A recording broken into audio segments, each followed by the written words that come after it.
All right, let's also get in an official word here. We have Mr. Abhay Deshpande, Transport Officer, with us on the phone line. Mr. Deshpande, thank you for being with us. As has been informed by the Transport Commissioner so far on what we've seen in the past 4 days, 97 vehicles that have been taken in possession of the authority, and licenses, 500 licenses that have been taken away. Now, these have not been revoked or suspended. Does this mean that the Transport Department is waiting for a reform in attitude of the drivers, and this is at the moment just a final warning? First of all, good afternoon to each and you there. I may point out that rightly the Honorable Transport Commissioner has pointed out in a way that refusal has become order of the day rather than exception. When we travel as a commuter, as a passenger, common person, we also experience that. And over the years, the tendency is growing up. So we decided to crack down on these drivers who are refusing the shorter distance fares particularly. So we are not waiting for the response. We are following the legal framework. We have issued the show cause notices to the errant drivers. And now we will follow the procedure. We will give them a hearing. And if found they are habitual or they have done it intentionally without any proper reason, then we will certainly cancel their licenses, which has never happened before. We were taking actions, लेकिन हम ये करते थे, suspend करते थे कुछ दिन के लिए, उनको फाइन करते थे, लेकिन ये अभी देखा गया है कि इनसे जो इम्पैक्ट होना चाहिए था वो नहीं होता था. तो हमको एक इम्पैक्ट करना है, एक जो कल्चर है उसमें थोड़ा सा बदलाव लाना है.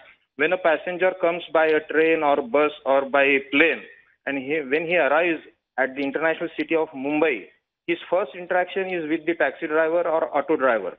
और उसको अगर कुछ गलत अनुभव होता है तो वो पूरा इमेज मुंबई की, महाराष्ट्र की, हमारे राज्य की खराब करता है. ये उसके पीछे एक कारण है. Passenger should get very good treatment. So, Mr. Deshpande, the allegation here is, I'm going to have you in touch with Mr. Frederick Disa as well, who's the auto-rickshaw union representative here. The allegation here against the Transport Department is that this is too sudden of a decision that has been taken. There has been no dialogue process, no warning that this would be followed in the coming days. We are following a set procedure. We are following a legal procedure. We are not doing anything new, which is not in the law. Right. Over the period, we are in the dialogue with these fellows. Time and again, we meet them. We meet the representatives of their unions, and we kindly request them not to misbehave with the passengers, not to overcharge, not to refuse, but in vain. See, action is the last stage. We do not wish to waste our time and their bread and butter unnecessarily. लेकिन अगर बार बार समझाने के बाद भी और जो rule में है, जो कानून में है, when we issue a badge or a permit or a license to a driver, it is written instructions to the driver. He should properly behave with the passengers. He should not refuse the fare. That's right. So you're saying that this is a given. This is a given. There is no new information here as per what the Transport Department has been acting on against the drivers there. Mr. Frederick Disa, if you heard that, would you like to respond to that, please? Because at the end of the day, this is procedure laid down already, established, which is being followed. So what exactly are you standing against, protesting against? No, I am not protesting. I am only saying that the step taken by the department now all of a sudden is too harsh and without taking into all the facts into consideration. Now, the respected transport officer said that everything is written on the law and we are supposed to follow the law. Yes, there is no dispute.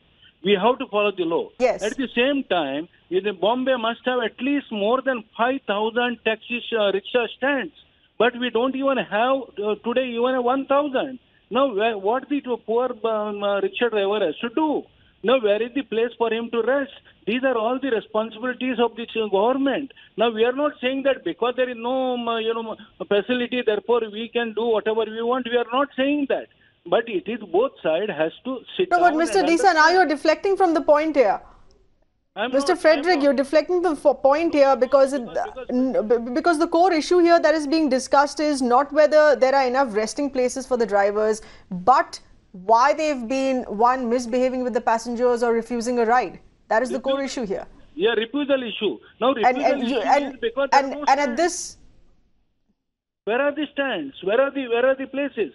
So therefore, these are all interlinked. So therefore, there is a proper dialogue should be there.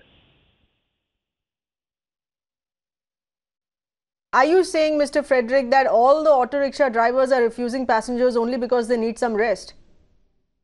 To some extent. They want to go home in the evening.